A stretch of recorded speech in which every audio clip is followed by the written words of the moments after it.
नमस्कार, मैं हूं अंजना ओम कश्यप और खबरों के इस नए ब्लैक एंड व्हाइट में आपका स्वागत है। नमस्कार, मैं हूं अंजना 2.0 और मेरी तरफ से भी खबरों के इस नए विश्लेषण में आपका स्वागत है।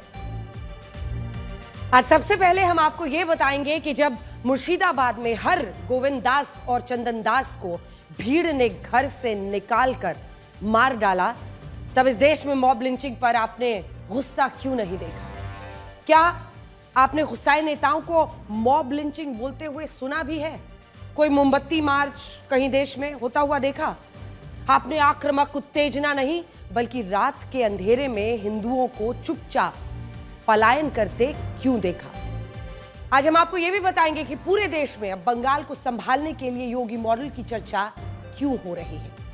1980 के दशक में भारत और चीन की अर्थव्यवस्था लगभग बराबर थी, लेकिन इसके बाद चीन में इतनी फैक्ट्रियां और कारखाने लगे कि चीन को मैन्युफैक्चरिंग का ग्लोबल हब कहा जाने लगा और भारत चीन से बहुत पीछे रह गया। दुनिया में भारत को लेकर यही धारणा बनाई गई कि जो देश सुई भी बाहर से इंपोर्ट करता है वो अपने दम पर कभी भी मेक इन इंडिया के सपने को पूरा नहीं कर सकता। लेकिन अब देखिए, हमारे देश में मेड इन इंडिया हथियारों से लेकर स्मार्टफोन सब बिक रहे हैं। एक नई रिपोर्ट के मुताबिक दुनिया भर में, ध्यान से सुनिएगा, दुनिया भर में हर 5 में से 1 आईफोन भारत में बन रहा है और 2023 के मुकाबले हथियारों के निर्यात में भी 12% की वृद्धि हुई है। ये आंकड़े आत्मनिर्भर भारत की कहानी बताते हैं, जिसे आज हम ब्लैक एंड व्हाइट में आपके लिए डिकोड करेंगे। और आज मेरी वर्जन, एआई वर्जन, एक दिलचस्प खबर आपको बताएगी। अंजना, दृष्टिहीन लोगों के लिए ऐसे चश्मे तैयार किए गए हैं जो कैमरे और एआई की मदद से ये पता लगाएंगे कि उनके सामने कोई व्यक्ति खड़ा है, दीवार है, दरवाजा है या फिर कोई गड्ढा ही हो सकता है। फिर ईयरफोन के जरिए इसकी जानकारी उस दिव्यांग को दी जाएगी। ये एक ऐसी खबर है जो भारत के 80 लाख दृष्टिहीन लोगों को रोशनी की एक किरण दिखाएगी। आज हम सबसे पहले बात करेंगे बंगाल हिंसा में मारे गए उन 2 हिंदुओं की जिनकी मौत पर चर्चा नहीं हो रही है। आज पूरे देश में वक्फ कानून के नाम पर हुई हिंसा की निंदा हो रही है। विपक्ष के कई बड़े बड़े नेता और मुस्लिम संगठन हिंसा को गलत बता रहे हैं, लेकिन इनमें से कोई भी नेता उन 2 हिंदुओं की हत्या को मॉब लिंचिंग मानने को तैयार नहीं है जिन्हें भीड़ ने पीट पीट कर मार डाला था। आज विपक्ष का कोई भी नेता, सुना है आपने, गोविंद दास और उनके बेटे चंदन दास की मुस्लिम भीड़ के द्वारा की गई मॉब लिंचिंग की निंदा नहीं कर रहा है। इन शब्दों का इस्तेमाल ही नहीं कर रहा। हिंसा वाले दिन सैकड़ों की संख्या में आई वहां पर जो भीड़ थी उसने 72 साल के गोविंद और उनके 40 साल के बेटे को दुकान से खींचकर बाहर निकाला, फिर पीट पीट कर मार डाला और उनकी मौत हिंसा में हुई एक मौत बनकर रह गई। सोचिए कि अगर मारे गए ये दोनों लोग किसी और धर्म से होते तो क्या होता। वही नेता जो आज मुस्लिम भीड़ के द्वारा हुई मॉब लिंचिंग की हत्या नहीं मान रहे हैं, वही लोग अलग अलग मंचों से पुलिस पर सवाल उठा रहे होते, सरकार पर अल्पसंख्यक विरोधी होने का आरोप लगा रहे होते। लेकिन आज मॉब लिंचिंग कोई नहीं कह रहा। मुस्लिम भीड़ का शिकार बने गोविंद और चंदन खाने पीने की दुकान चलाते थे। उनकी तस्वीर देख, उन्हें नहीं मालूम था कि जो भीड़ वक्फ कानून के विरोध में नारेबाजी कर रही है उसका असली जो मकसद है वो गैर मुस्लिमों का विरोध था, उन पर हमला करना था, उनको डराना था, उनको मारना था। आज पीड़ित परिवार मुस्लिम भीड़ के हमले से इतना डरा हुआ है कि मुर्शिदाबाद से ही नहीं बल्कि पश्चिम बंगाल से ही पलायन कर गया है। गोविंद और चंदन की मौत के बाद उनके परिवार के 13 लोग घर और जमीन छोड़कर झारखंड के साहिबगंज चले गए हैं। उन्हें डर है कि अगर वो वापस आए तो उन पर दोबारा हमला हो सकता है। पीड़ित परिवार ने हिंसा को जो कहानियां बताई हैं बहुत डरावनी है। पीड़ित परिवार के मुताबिक 500 से ज्यादा उपद्रवी हथियारों से लैस होकर आए थे। आप कल्पना कीजिए, आप अपने घर में हैं और धर्म के नाम पर एक भीड़ इकट्ठा होकर उपद्रव करने के लिए हथियारों के साथ अचानक आपके घर पर हमला कर देती है। उन्होंने गोविंद और चंदन को दुकान से खींचकर बाहर निकाला और फिर हत्या कर दी। पीड़ित परिवार के मुताबिक उपद्रवी यही नहीं रुके, बल्कि उन्होंने आसपास की दुकानों, मकानों को भी तोड़ दिया। हिंदू महिलाओं से अभद्रता की। गोविंद और चंदन की मौत ने देश में होने वाली तुष्टीकरण की राजनीति का चरित्र दिखाया है। और आज हम आपको उनके परिवार का दर्द सुनाना चाहते हैं। আমি ধুলিয়ান থেকে এসেছি।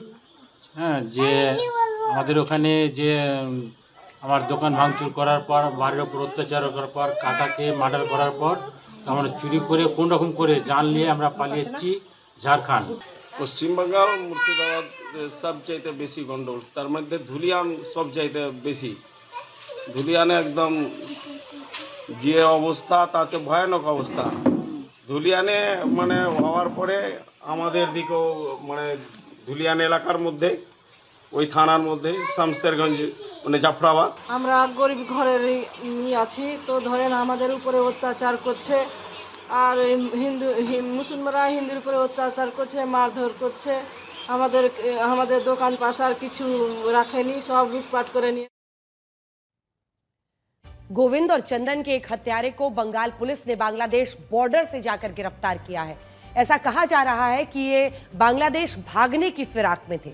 इस गिरफ्तारी ने उस संदेह को भी देखिए मजबूत कर दिया है जिसमें यह दावा किया गया था कि मुर्शिदाबाद की हिंसा में बांग्लादेश के कट्टरपंथियों का हाथ है। और अब इस खबर पर गृह मंत्रालय के सूत्रों ने भी मुहर लगाई है। खबर है कि पश्चिम बंगाल में हुई हिंसा में उन बांग्लादेशी घुसपैठियों का हाथ है जो अवैध रूप से पश्चिम बंगाल में दाखिल हुए थे। और इन्हीं की वजह से पिछले कुछ समय से अगर आप देखें तो हिंदू परिवार मुर्शिदाबाद से पलायन करने को मजबूर हो रहे हैं। ये घुसपैठ बहुत समय से, पिछले काफी समय से अलग अलग जगहों पर देखी जा रही है। गृह मंत्रालय को जो शुरुआती रिपोर्ट्स मिली हैं उनसे पता चला है कि मुर्शिदाबाद और अन्य हिंसाग्रस्त इलाकों में बड़े पैमाने पर अवैध बांग्लादेशी रह रहे थे और इन्हें रोकने में स्थानीय प्रशासन पूरी तरह से फेल हो गया था। इन बांग्लादेशी, जो खासतौर पर अवैध बांग्लादेशी हैं, उनका वेरिफिकेशन भी नहीं किया गया था। इसीलिए स्थानीय प्रशासन को पता ही नहीं चला कि हिंसा में उन बांग्लादेशियों का हाथ था जो अवैध रूप से यहां पर रह रहे थे। यह भी कहा जा रहा है कि अवैध बांग्लादेशियों की जो प्लानिंग है हिंसा के बाद हिंदू परिवारों के घरों पर कब्जा करने की थी और ये प्लानिंग कामयाब नहीं हुई। हिंसा के बाद हिंदू परिवारों का पलायन तो हुआ, लेकिन केंद्रीय सुरक्षा बलों की मदद से बहुत से हिंदू परिवार अब धीरे धीरे अपने घरों में लौट रहे हैं। साल 2016 में संसद में बताया गया था कि भारत में 2 करोड़ अवैध बांग्लादेशी रह रहे हैं। आप सोचिए कि यह आंकड़ा 9 साल पहले का था और अब यह संख्या कई गुना ज्यादा हो सकती है। बीजेपी ने तो पश्चिम बंगाल हिंसा के लिए टीएमसी सांसद खलीलुर रहमान पर अवैध बांग्लादेशियों को इकट्ठा करने का आरोप लगाया है। बीजेपी का आरोप है कि हिंसा का मास्टरमाइंड खलीलुर रहमान, क्योंकि ज्यादातर उपद्रवी उसकी फैक्ट्री में काम करने वाले मजदूर थे। ऐसे में सवाल यह है कि क्या जानबूझकर वो अवैध बांग्लादेशी घुसपैठियों से काम कराने के लालच में इस मुद्दे पर सबकी नजरों पर पट्टी बांध रहा था, कोशिश कर रहा था कि वो आराम से यहां पर घुस जाएं, अलग अलग जगहों पर रहें। देखिए, मुर्शिदाबाद के दुलियान में सबसे ज्यादा हिंसा हुई है और बीजेपी का आरोप है कि यहीं पर खलीलुर रहमान की फैक्ट्री है जिसमें 3 से 4,000 जो है वो बांग्लादेशी मजदूर काम करते हैं। 3 से 4,000 बांग्लादेशी मजदूर अगर काम करते हैं, इन्हीं मजदूरों को हिंसा के लिए कहा गया।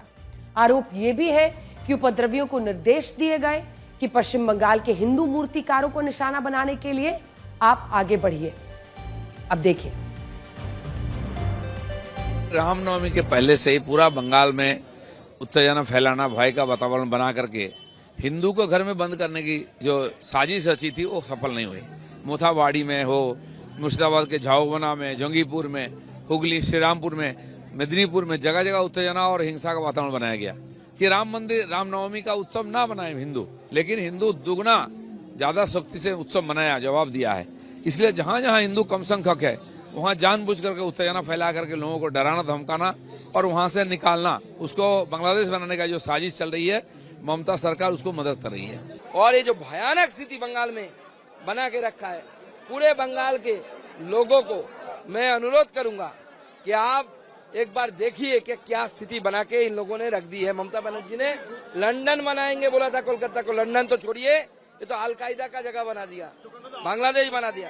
देखिए, हिंदू पलायन बिल्कुल नहीं कर रहे हैं, ये पलायन करवा रहे हैं जानबूझ करके, एक माहौल ख़राब कर रहे हैं ताकि वहाँ पर राष्ट्रपति शासन लग जाए।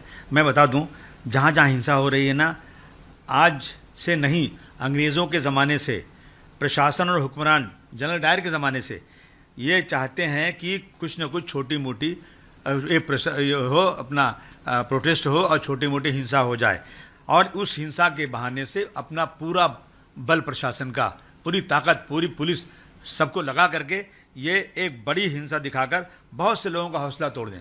जैसे आपने रामायण का एक पार्ट देखा है ना, ताड़का का, वैसे ही ममता बनर्जी ताड़का का पार्ट वहां अदा कर रही है, मुख्यमंत्री के रूप में नहीं है। वो बार बार बोल रहे हैं ये पॉलिटिक्स बंगाल में नहीं चलेगा। मोदी जब से बैठा है तो वो तो मुसलमानों के खून से होली ही खेलना चाहता है।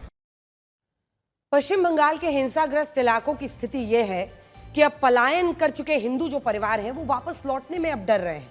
मुर्शिदाबाद से जो हिंदू पलायन करके मालदा गए, मालदा के शरणार्थी शिविरों में गए थे, उनको डर है कि वापसी के बाद उन पर फिर से हमला हो सकता है।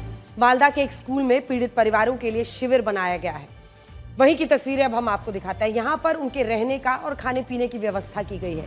इन शरणार्थियों में कई ऐसे लोग हैं जिनके मकानों को उपद्रवियों ने जला दिया है और धमकी दी है कि वापस आए तो अंजाम बुरा होगा। বার করে দিল, দিয়ে আসলাম বাচ্চা বাঁচাবার জন্য, আর নিজে পালিয়ে এলাম। বাড়ি পুড়িয়ে দিয়েছে, গ্যাস ছেড়ে দিচ্ছে, দিয়ে বাড়ি পুড়িয়ে দিচ্ছে, ট্যাঙ্কিতে বিষ মিশিয়ে দিয়েছে। কি খেয়ে থাকবো আর থাকবো বাঁচবো, বম ফুটিয়ে দিচ্ছে। এখন কবে সরকারের কবে মিটমাট হবে, কবে ওই হবে তো যাবো, বুঝলেন কিনা। এখন হ্যাঁ, এখন যেখানে সেখানে ডাল ভাঙা বাদর মানে বেরিয়ে বেড়াচ্ছি, আর কি করবো। এখানে খাইছি দাছি দিচ্ছে, আর কি করব। আমাদের বাড়ি ঘর গরু ছাগল যা ছিল সব নিয়ে পুড়িয়ে দিয়ে পেট্রোল ধরিয়ে, তো আমরা যে ওখানে যাবো তো আমরা কি বাস করতে পারবো? আমাদের তো অত্যাচার খুব করছে। पश्चिम बंगाल में जिस पैमाने पर हिंसा हुई है, अगर उसी तरह की हिंसा आप सोचे उत्तर प्रदेश में होती तो गलियों में, चौराहों पर उपद्रवियों के पोस्टर अब तक छप गए होते। यूपी में हिंसा की कई घटनाओं में यह देखा गया है कि योगी सरकार ने इस तरह से सीसीटीवी की फुटेज को निकाला, उनके ग्रैब्स लिए, तस्वीरें निकाली उपद्रवियों की, और सीसीटीवी की मदद से मिली तस्वीरों से उपद्रवियों की पहचान करके उनसे ही नुकसान की वसूली करती है। इसी तरह के शासन की मांग आज पश्चिम बंगाल के हिंसाग्रस्त इलाकों के लोग कर रहे हैं। हालांकि आपको बता दें, उत्तर प्रदेश में जब जब बात होती है तो संभल मॉडल की चर्चा होती है। संभल में हिंसा हुई, संभल में पत्थरबाजी हुई, लेकिन तब जब वहां पर ईदगाह की सर्वे करने के लिए एएसआई की टीम पहुंची। अब देखिए, वजह यह है कि आज उपद्रवियों के खिलाफ लोग योगी मॉडल वाली कार्रवाई चाहते हैं ताकि भविष्य में उपद्रवी हिंसा करने से जरा सा डरे। योगी आदित्यनाथ ने आज कहा कि दंगाइयों का इलाज डंडे से ही हो सकता है, और पश्चिम बंगाल की मुख्यमंत्री उपद्रवियों पर इसलिए चुप है क्योंकि वो उन्हें शांति दूत कहती है।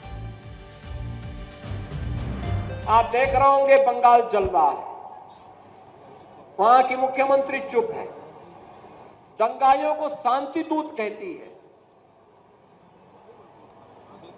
अरे लातों के भूत बातों से कहां मानने वाले हैं, लेकिन सेकुलरिज्म के नाम पर इन लोगों ने दंगाइयों को दंगा करने की पूरी छूट दे रखी है। पूरा मुर्शिदाबाद पिछले एक सप्ताह से चल रहा है, सरकार मौन है। बहनों और भाइयों, इस प्रकार की अराजकता पे लगाम लगनी चाहिए। ये इलेक्शन हम लोग सही तरीका से जनमत हम लोग को नहीं मिला तो क्या किया जाए, तो कुछ साजिश, कुछ कॉन्स्पिरेसी तैयार किया जाए। एक है बहुत सारी पैसा खर्च किया गया और नेशनल एजेंसी को काम में लगाया गया। तो इसमें जब west Bengal police and administration of Mamata Banerjee very quickly to control of the situation, तब तो कुछ ना कुछ और बारूद डालना है। योगी आदित्यनाथ का ये बयान तो वो बारूद का काम करेगा, ये सब साजिश है। अब आपको वक्फ की उन संपत्तियों के बारे में भी जानना चाहिए जिन्हें लेकर बने कानून के विरोध के नाम पर ये सब कुछ जो आप देख रहे हैं ये सब हो रहा है। आज उन लोगों का दर्द कोई नहीं जानना चाहता है जिनकी जमीनों पर वक्फ के नाम पर कब्जा कर लिया गया। जब आप इन लोगों से मिलेंगे तो समझ पाएंगे कि वक्फ कानून में संशोधन क्यों जरूरी था। सच ये है कि संशोधन से पहले वक्फ के नाम पर मनमानी चल रही थी। कहीं मुतवल्ली को आप देखिए तो मिली भगत से जमीनों को जो है वो बिल्डर्स को बेच दिया गया था। कहीं पर माफियाओं ने वक्फ की जमीनों पर पूरी तरह से कब्जा कर लिया था। कितने ही परिवार अपनी जमीनों के कागज लेकर वक्फ ट्रिब्यूनल की चक्कर काटते रह गए, लेकिन मजाल है कि उनकी संपत्तियां उन्हें वापस मिल जाएं। आज वक्फ कानून का विरोध करने वालों को यह रिपोर्ट जरूर देखनी चाहिए।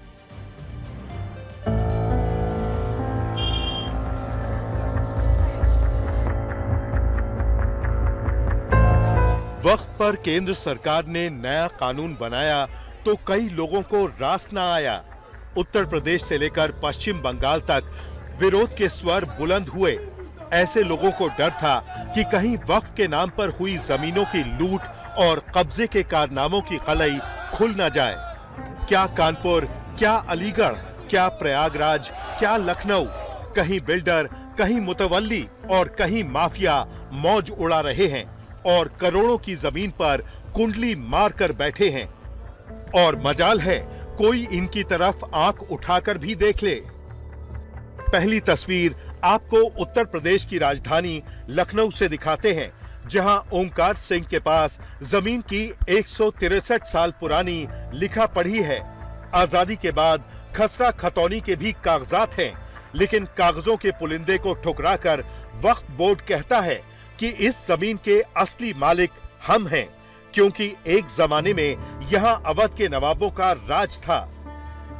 ऐसा नहीं कि वक्फ बोर्डों की मनमानी से सिर्फ हिंदू पक्ष ही परेशान हुआ। मुस्लिम पक्ष भी तमाम ऐसे परिवार थे जिनकी उनकी पुश्तैनी संपत्तियों पर वक्फ ने कब्जा किया, उनको किराएदारी करवा दी, उनको किराएदार उसमें बैठा दिए, लेकिन उनके जो किराएदारी का जो पैसा आता था वो वक्फ बोर्ड लेता रहा। अब उनके परिवार भटक रहे हैं अपने पुश्तैनी जमीन पर अपना दावा करने के लिए, अपना कब्जा लेने के लिए।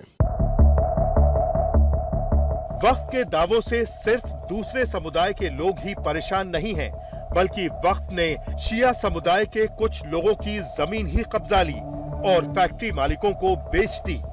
इन देख रहे हैं चारों तरफ पूरे ये जो फैक्ट्रियां बनी हैं सब पूरी जमीन वक्फ ने ले ली हम लोगों से।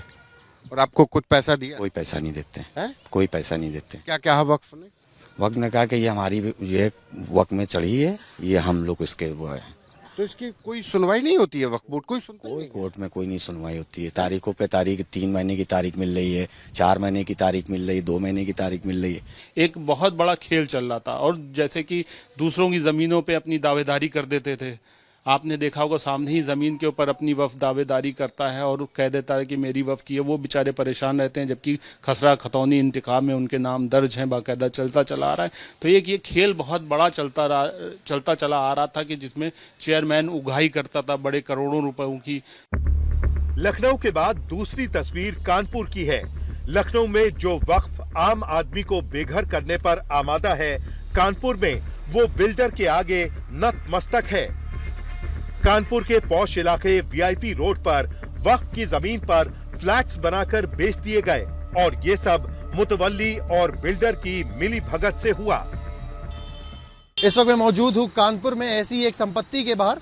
बाएं तरफ मेरे अगर आप देखेंगे तो यहाँ पर फ्लैट बना दिए गए हैं। वक्फ की जमीन है जहाँ पे अगर आप देखेंगे तो ground floor, first floor, second floor और थर्ड फ्लोर तक जो फ्लैट्स आपको दिखेंगे ये कहीं और नहीं बल्कि वक्फ की संपत्ति पर बने हैं। आपको बता दें कि डीएम से इस पूरे मामले में शिकायत भी की गई, क्योंकि कानून प्रशासन के हक में नहीं था, इसलिए इस पूरे मामले पर जांच ठंडे बस्ते में चली गई। कानपुर में 1669 वक्फ संपत्तियों का सर्वे हुआ तो पता चला कि इनमें 548 संपत्तियां सरकारी जमीन पर हैं। वक्फ कानून पास होने के बाद ऐसी संपत्तियों पर बहस छिड़ गई है जो मौके पर वक्फ बोर्ड के पास है, लेकिन दस्तावेजों में वह सरकारी संपत्ति हैं। कानपुर शहर की बात करी जाए तो कुल 1660 ऐसी संपत्तियां हैं जो वक्फ के नाम पर रजिस्टर्ड हैं, लेकिन इसमें से 550 संपत्तियां ऐसी हैं जो सरकारी जमीन पर है, यानी सरकार की हैं। उत्तर प्रदेश के बाद आपको तमिलनाडु के वेल्लोर की तस्वीर देखनी चाहिए, जहां एक दरगाह ने 150 परिवारों को नोटिस भेज दिया है, या तो अपने मकान खाली करिए या यहां रहने का किराया दीजिए, क्योंकि ये जमीन वक्फ की है। कांग्रेस के विधायक ने भी इस दावे का समर्थन किया और कहा कि एक बार वक्फ हमेशा वक्फ रहता है। ये जो ग्राम जो है काटकुल्ले, इस जगह के रेसिडेंट्स ने डिस्ट्रिक्ट कलेक्टर को अप्रोच किया और डिस्ट्रिक्ट कलेक्टर ने अभी के लिए बोला है कि रेसिडेंट्स ने वक्फ के लिए 1 रुपए भी नहीं अभी देना है। इस इश्यू पर हम प्रोब करेंगे, देख लेंगे कि इस लैंड किसको बिलोंग होगा, will it belong to the Waqf और will it belong to the residents. ये जो डिस्प्यूट जो है इसको गवर्नमेंट सॉर्ट करना चाहिए। सोचिए, आज वक्फ कानून का विरोध करने वाले लोग उन लोगों के खिलाफ प्रदर्शन नहीं करते जो वक्फ के नाम पर लोगों की जमीन पर कब्जा कर रहे हैं। जो लोग आम लोगों की जमीनें हड़प चुके हैं, उन माफिया, बिल्डर और मुतवल्लियों के खिलाफ प्रदर्शन नहीं करते जो मिलकर वक्फ की जमीनें हड़प चुके हैं। आज तक ब्यूरो। वक्फ कानून के विरोध के नाम पर हिंसा 2 बड़े सवाल खड़े कर रही है। आइए वो सवाल आपके सामने रखते हैं। पहला ये कि इन दंगाइयों और धर्म के नाम पर उत्पात मचाने वालों पर एक्शन कौन लेगा? राज्य सरकार? क्या ऐसा नहीं लगता है कि बीजेपी को मुस्लिम विरोधी बताते बताते कुछ राज्यों में कट्टरपंथियों को इतनी शय दे दी गई है कि वो अब अल्पसंख्यक हिंदुओं को डराने, मारने, भगाने से भी पीछे नहीं हट रहे हैं? दूसरा सवाल वो ये कि देश में वक्फ संशोधन कानून का विरोध होना चाहिए या वक्फ के अवैध कब्जे के विरोध में सड़कों पर उतरना चाहिए? कहीं मुर्शिदाबाद में हिंसा इसलिए तो नहीं हुई क्योंकि वक्फ के अवैध कब्जे को पत्थर और आगजनी में छिपाना था और अल्पसंख्यक हिंदुओं को डराकर अपनी ही जमीन पर रेफ्यूजी बनाना था। अगली खबर का आप रुख करते हैं। आपको बताएंगे कि क्या नेशनल हेराल्ड केस में सोनिया गांधी और राहुल गांधी की मुसीबत बढ़ने वाली है। ईडी ने नेशनल हेराल्ड अखबार और एसोसिएटेड जर्नल्स लिमिटेड यानी एजेएल से जुड़े मनी लॉन्ड्रिंग केस में अपनी पहली चार्जशीट आज दाखिल कर दी है। ईडी की चार्जशीट में सोनिया गांधी आरोपी नंबर 1 है और राहुल गांधी को आरोपी नंबर 2 बनाया गया है। इन दोनों के अलावा इस चार्जशीट में कांग्रेस नेता सैम पिट्रोडा और पत्रकार सुमन दुबे का भी नाम शामिल है। सुमन दुबे एजेएल बोर्ड के हिस्सा थे। इस मामले की अगली सुनवाई अब 25 अप्रैल को दिल्ली के राउज एवेन्यू कोर्ट में होगी। कोर्ट ने ईडी से इस मामले की केस डायरी भी अब मांग ली है। केस डायरी जरा आपको बता दें क्या है। केस डायरी किसी आपराधिक मामले की दैनिक जांच, डेली इन्वेस्टिगेशन का एक बाकायदा रिकॉर्ड होता है और केस डायरी से ही पता चलेगा कि अभी तक क्या क्या रोजाना किया गया है या जांच में क्या कुछ कब कब किया गया है। देखिए, नेशनल हेराल्ड वो मामला है जिसे रद्द कराने के लिए राहुल गांधी और सोनिया गांधी ने फरवरी 2016 में सुप्रीम कोर्ट में एक याचिका लगाई थी, जिसे बाद में सुप्रीम कोर्ट ने खारिज कर दिया था। नेशनल हेराल्ड केस में सोनिया गांधी और राहुल गांधी जमानत पर हैं। दोनों को दिल्ली की एक अदालत से साल 2015 में इसी मुद्दे पर, इसी मामले में जमानत मिली हुई है। अब आप ये देखिए कि ये नेशनल हेराल्ड का पूरा मामला है क्या। वर्ष 1938 में पंडित जवाहरलाल नेहरू ने एक अखबार शुरू किया था जिसका नाम था नेशनल हेराल्ड। शुरुआत में इस अखबार को कांग्रेस और गांधी परिवार के प्रभाव वाली एक कंपनी एसोसिएटेड जर्नल्स लिमिटेड यानी एजेएल चलाती थी। धीरे धीरे नेशनल हेराल्ड का घाटा बढ़ता गया। साल 2008 में घाटे की वजह से इसे बंद करना पड़ा। उस वक्त नेशनल हेराल्ड को चलाने वाली एजेएल कंपनी के पास करीब 2000 करोड़ रुपए की संपत्तियां मौजूद थी। जो नेशनल हेराल्ड को चलाने वाली कंपनी थी, जो आप एजेएल बार बार देख रहे हैं, उनके पास जो रियल एस्टेट अलग अलग जगहों पर संपत्तियां थी, उसकी कुल कीमत थी 2000 करोड़ रुपए। आरोपों के मुताबिक उस समय कांग्रेस ने अपने पार्टी फंड से एजेएल को बिना ब्याज के 90 करोड़ रुपए का लोन दिया।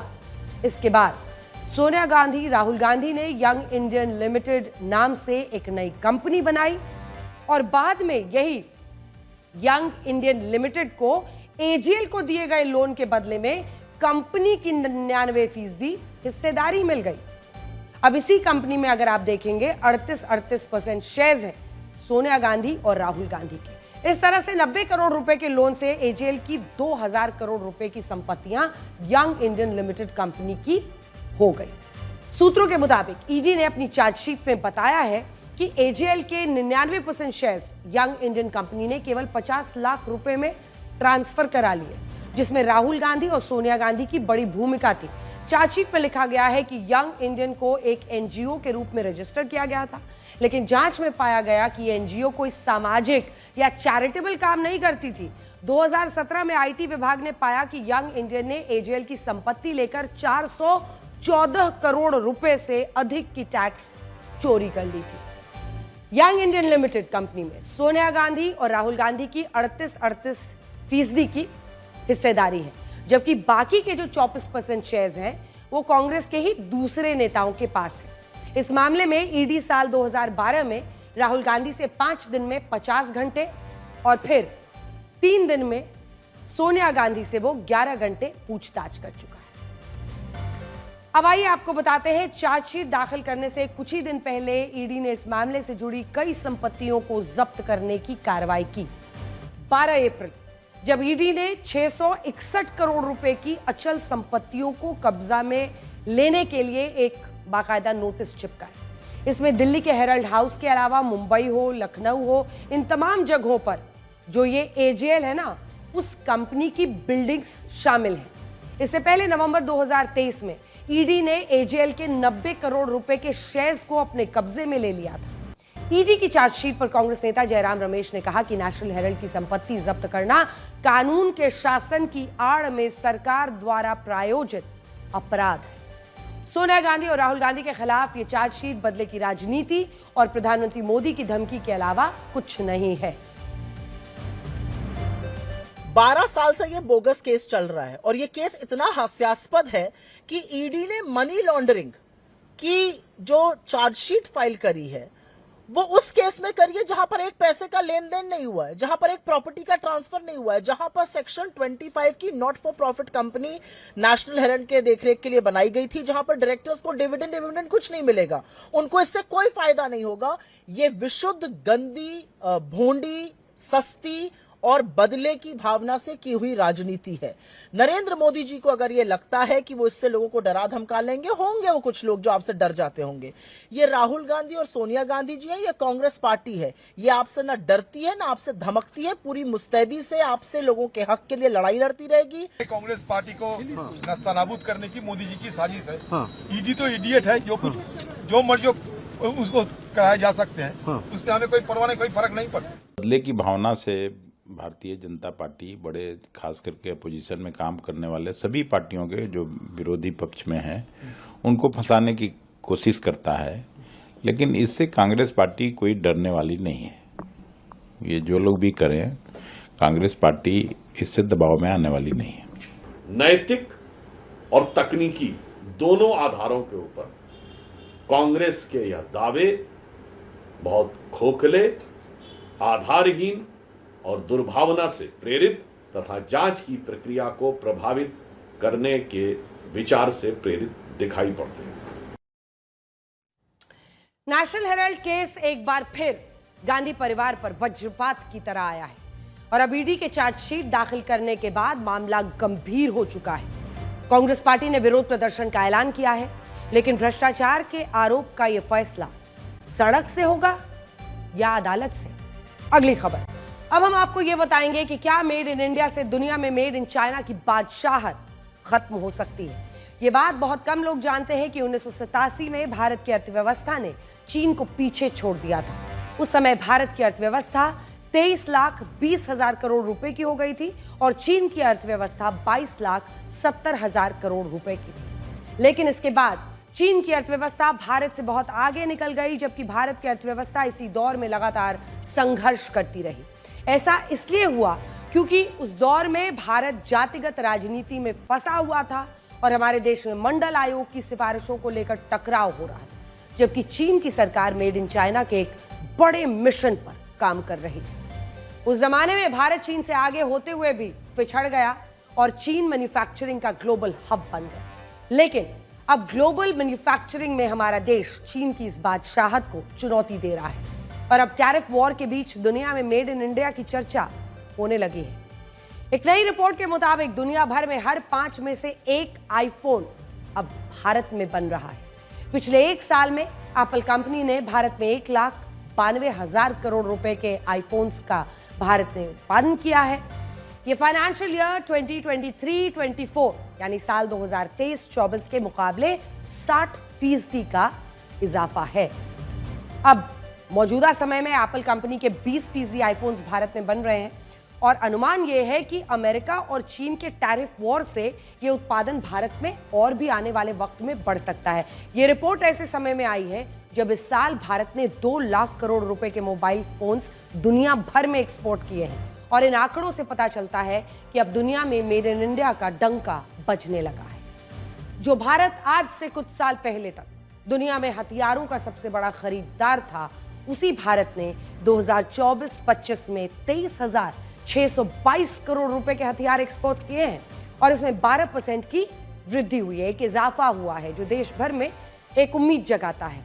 आज दुनिया के कई देश भारत में बने हथियारों को खरीदने के लिए सरकार से बात कर रहे हैं और फ्रांस जैसा देश, आप सोचिए, भारत में बने पिनाका रॉकेट सिस्टम को खरीदना चाहता है। और यहां बात सिर्फ हथियारों और मोबाइल फोन के उत्पादन की नहीं है। भारत ने जो वंदे भारत ट्रेन बनाई है उसे खरीदने के लिए कनाडा और मलेशिया समेत कई देशों ने हमारी सरकार से बात की है।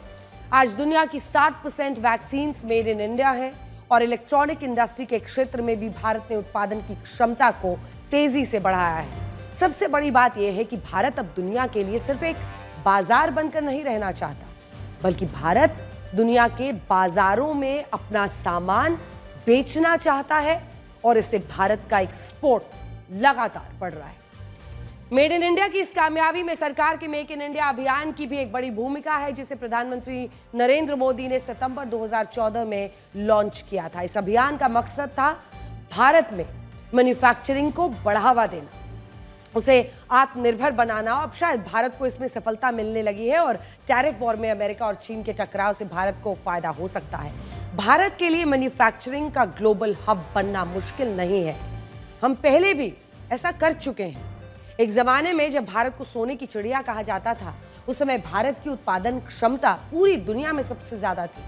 लेकिन बाद में ब्रिटिश हुकूमत ने भारत को इतना लूटा कि पहले हमने इंडस्ट्रियल रिवॉल्यूशन को मिस किया, बाद में कंप्यूटर क्रांति में भी भारत एक प्लेयर बनने के बजाय एक ग्राहक बनकर रहा।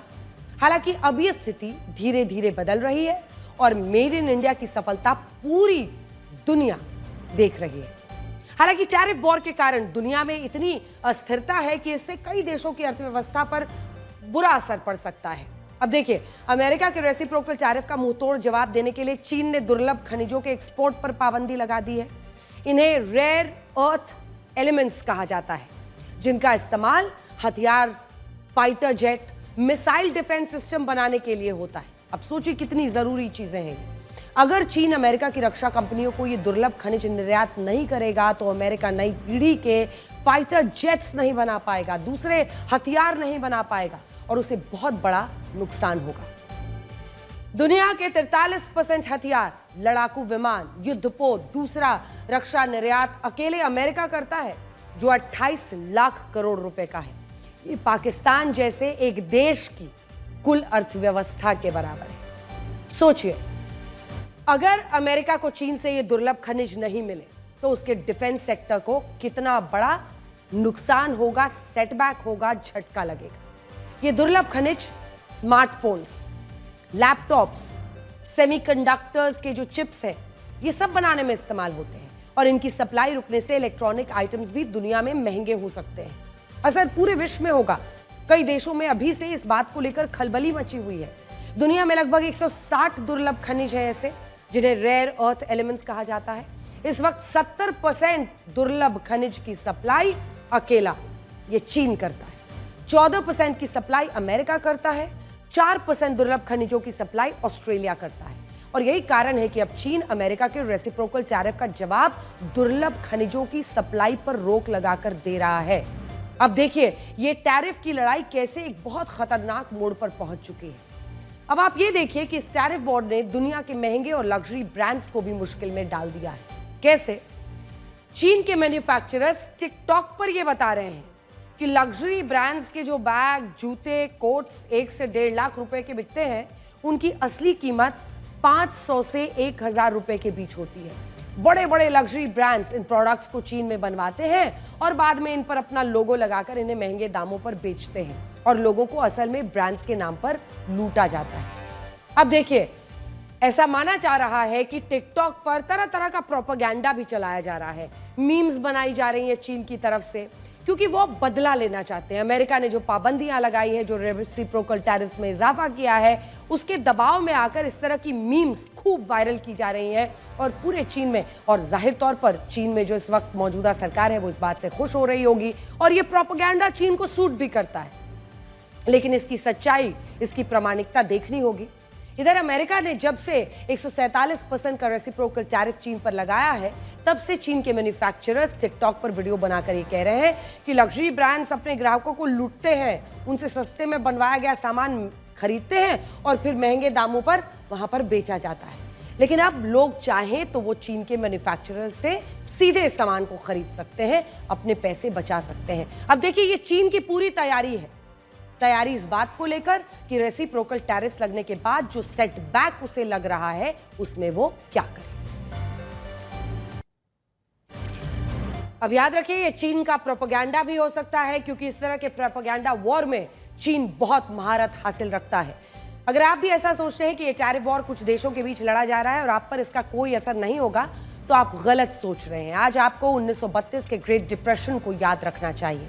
उस वक्त अमेरिका आर्थिक संकट से गुजर रहा था। इस सब के बीच उसने दूसरे देशों से इंपोर्ट होने वाले 20,000 प्रोडक्ट्स पर टैक्स बढ़ा दिया था, इसी तरह से जैसा कि आज डोनाल्ड ट्रंप की सरकार ने किया है। इस फैसले का जवाब बहुत सारे देशों ने अमेरिका के सामान पर टैक्स बढ़ा कर दिया था, जिससे अमेरिका का एक्सपोर्ट जो है वो 28 से 32% तक कम हो गया और ग्रेट डिप्रेशन के कारण सिर्फ अमेरिका में 1,28,00,000 लोगों की नौकरियां चली गई थी और अब भी अमेरिका और दूसरे देशों में ऐसे ही हालात बन सकते हैं। आज अमेरिका के राष्ट्रपति डोनाल्ड ट्रंप को यह तय करना होगा कि वो टैरिफ वॉर को कहां तक लेकर जाएंगे और क्या वो अमेरिका को मंदी की तरफ ले जा रहे हैं, जिससे दुनिया के देशों की अर्थव्यवस्था भी प्रभावित हो सकती है। अगली खबर, अब हम बात करेंगे कि दिल्ली के वायु प्रदूषण की, जिससे देश के केंद्रीय मंत्री भी डरते हैं।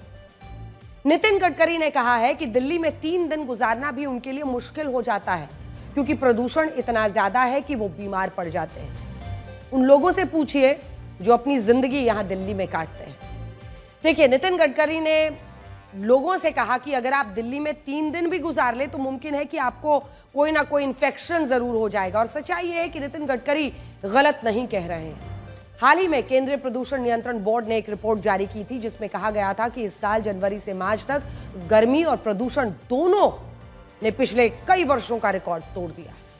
प्रदूषण के PM10 कणों के स्तर ने 6 सालों का और PM2.5 के स्तर ने 7 वर्षों का रिकॉर्ड तोड़ दिया है। प्रदूषण का जो मौजूदा स्तर है, इसमें सांस लेने का मतलब है कि आप दिन में रोजाना 10 सिगरेट जितना धुआं खींच रहे हैं। अगर आपको लगता है कि दिल्ली में केवल सर्दियों के मौसम में ही प्रदूषण होता है, तो आप गलत हैं, क्योंकि गर्मियों में प्रदूषण के कण दिखते भले ना हो, लेकिन आपकी सेहत पर बुरा असर जरूर डालते। पण प्रदूषणाचा विषय अजून जेवढा गंभीरतेने आपण घ्यायला पाहिजे होता तेवढा काही घेतलेला नाहीये।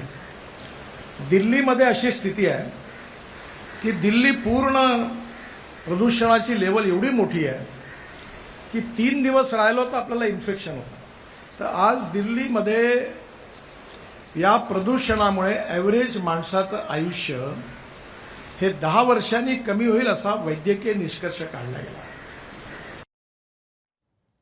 आपको ये जानकर हैरानी होगी कि देश की राजधानी दिल्ली दुनिया की सबसे प्रदूषित राजधानी है। दुनिया के सबसे प्रदूषित शहरों की लिस्ट में दिल्ली दूसरे नंबर पर है। यही वजह है कि जब नितिन गडकरी दिल्ली के प्रदूषण को लेकर चिंता जाहिर करते हैं और बीमार होने की बात कहते हैं, तो वो गलत नहीं कहते हैं। सेंट्रल पोल्यूशन कंट्रोल बोर्ड की एक रिपोर्ट के मुताबिक दिल्ली में वर्ष 2024 का एक भी दिन ऐसा नहीं था जब लोगों ने शुद्ध हवा में सांस ली, बल्कि पूरे साल दिल्ली के AQI का औसत 100 से 150 था, जबकि शुद्ध हवा का AQI 50 या उससे ज्यादा होता है। दिल्ली के लोगों के लिए बहुत चिंताजनक है कि पिछले 6 वर्षों में उन्हें बहुत कम दिन ऐसे मिले जब उन्होंने शुद्ध हवा में सांस ली। साल 2019 में 2 दिन, साल 2020 में 5 दिन, 2021 में 1 दिन, 2022 में 3 और 2023 में मात्र 1 दिन ऐसा था जब लोगों ने शुद्ध हवा में सांस ली। लेकिन वर्ष 2024 में उन्हें एक भी दिन शुद्ध हवा नहीं मिली। एक भी दिन ऐसा नसीब नहीं हुआ जब वो शुद्ध हवा में सांस ले सके, बल्कि इसमें 155 दिन तो ऐसे थे जब हवा की गुणवत्ता बहुत खराब या खतरनाक की श्रेणी में डाली गई थी। ब्रिटेन के एक मेडिकल जर्नल के मुताबिक भारत में हर साल करीब 22 लाख लोगों की मौत प्रदूषण की वजह से हो रही है। जो AIR है, जो AQI है, उसकी रिपोर्ट, माफ कीजिएगा, IQAIR की रिपोर्ट के मुताबिक दुनिया के टॉप 5 प्रदूषित देशों की लिस्ट में भारत 5वें नंबर पर है और उससे ऊपर 4 बांग्लादेश, पाकिस्तान और कांगो जैसे देश हैं। अब ये सोचने वाली बात है कि जिन देशों की अर्थव्यवस्था हमसे बहुत पीछे है, वहां की हवा भारत के मुकाबले साफ है, जबकि भारत दुनिया की 5वीं बड़ी अर्थव्यवस्था है और हम प्रदूषित हवा में सांस लेते हैं। वैसे आप में से बहुत सारे लोग ये सोचते होंगे कि आप पर प्रदूषण का कोई असर नहीं होगा क्योंकि आप दिल्ली में नहीं रहते हैं, लेकिन सच ये है कि प्रदूषण की समस्या सिर्फ दिल्ली, मुंबई जैसे बड़े शहरों तक सीमित नहीं है, बल्कि देश के छोटे छोटे शहर भी प्रदूषण की हवा सांस लेने को मजबूर है। IQAIR की इसी रिपोर्ट में बताया गया है कि वायु प्रदूषण ने भारत के छोटे छोटे शहरों को भी बंधक बना लिया। जो लोग ये कहते हैं कि गांव की हवा शहरों से ज्यादा साफ है, वो ये जान लें कि दुनिया के सबसे प्रदूषित 50 शहरों में से 30 शहर, 30 आउट ऑफ 50 शहर भारत के हैं और इनमें से ज्यादातर छोटे शहर हैं जिनको लेकर कहा जाता है कि वहां की हवा साफ रहती है। दुनिया के सबसे प्रदूषित शहरों में दिल्ली के अलावा असम का बर्नीहाट, पंजाब का मुल्लापुर, हरियाणा के फरीदाबाद और गुरुग्राम, यूपी के गाजियाबाद, लोनी, ग्रेटर नोएडा, नोएडा और मुजफ्फरनगर शामिल है। इसमें राजस्थान का भिवाड़ी, श्रीगंगानगर और हनुमानगढ़ भी शामिल है। आप सोचिए कि प्रदूषण अब केवल बड़े शहरों में ही नहीं, छोटे छोटे शहरों में भी फैल चुका है और कुछ इलाके तो ऐसे हैं जहां भी विकास भी सही से नहीं पहुंच पाया, लेकिन प्रदूषण उससे पहले पहुंच गया है। एक विश्लेषण ऐसे लोगों के लिए करेंगे जो बिल्कुल भी देख नहीं सकते। हमारी ये रिपोर्ट देखकर दृष्टिहीन लोगों को रोशनी की एक किरण दिखाई देगी। बिल्कुल अंजना 2.0, क्या तुम्हारे पास कोई ऐसी तकनीक है जिससे अगर वाकई अंधेरे में दुनिया उनकी डूबी हुई है तो जो दिव्यांग है हमारे, कुछ रंग वहां पर भरे जा सके? बिल्कुल अंजना, नेचर मशीन इंटेलिजेंस, अब इससे लेकर एक रिसर्च पेपर पब्लिश हुआ है। इसके मुताबिक दृष्टिहीन लोगों के लिए ऐसे चश्मे तैयार किए गए हैं जो उन्हें रास्ता दिखाएगा। इन चश्मों में कैमरे लगे हुए हैं। ये कैमरे अपने पास जो भी आसपास हो उसकी लाइव तस्वीरें कैप्चर करते हैं और AI इन तस्वीरों को रीड करके पता लगाता है कि आगे कोई व्यक्ति खड़ा है, दीवार है, दरवाजा है, अगर फर्नीचर है, कुछ भी हो सकता है, सड़क हो, कोई वाहन हो या फिर गड्ढा। AI कैमरा इस ऑब्जेक्ट की सही दूरी का रियल टाइम में पता लगाता है और कान में लगे ईयरफोन के जरिए व्यक्ति को इसकी सटीक जानकारी देता है। देखिए, मुझे लगता है कि इतनी जानकारी मिलने के बाद व्यक्ति के लिए ये तय कर लेगा कि उसे अगला स्टेप लेना है या रुकना है, या कोई रुकावट है सामने में, किस दिशा में उसको मुड़ना चाहिए। वास्तव में इसे इंटेलिजेंट स्टिक भी कह सकते हैं। एक सामान्य स्टिक किसी व्यक्ति को ज़्यादा से ज़्यादा 1 मीटर दूर के बारे में संकेत दे सकती है, लेकिन ये नहीं बता सकती कि आगे वास्तव में क्या है, जबकि AI कैमरा ईयरफोन के जरिए ये बता देगा कि आगे फ्रिज है, टेबल है या कोई व्यक्ति खड़ा है। इस सिस्टम में कलाई और उंगली पर पहनने के लिए आर्टिफिशियल पैच भी बनाए गए हैं जो दृष्टिहीन व्यक्ति को कोई वस्तु उठाने में मदद करते हैं। जब व्यक्ति किसी वस्तु पकड़ने के लिए हाथ बढ़ाता है तो ये सिस्टम कंपन के जरिए, मतलब वाइब्रेशन के जरिए संकेत देता है कि वस्तु को पकड़ने के लिए किस समय उंगलियां फोल्ड करनी है। मुझे लगता है AI का ये प्रयोग दुनिया में दृष्टिहीन लोगों को एक नई रोशनी दे सकता है।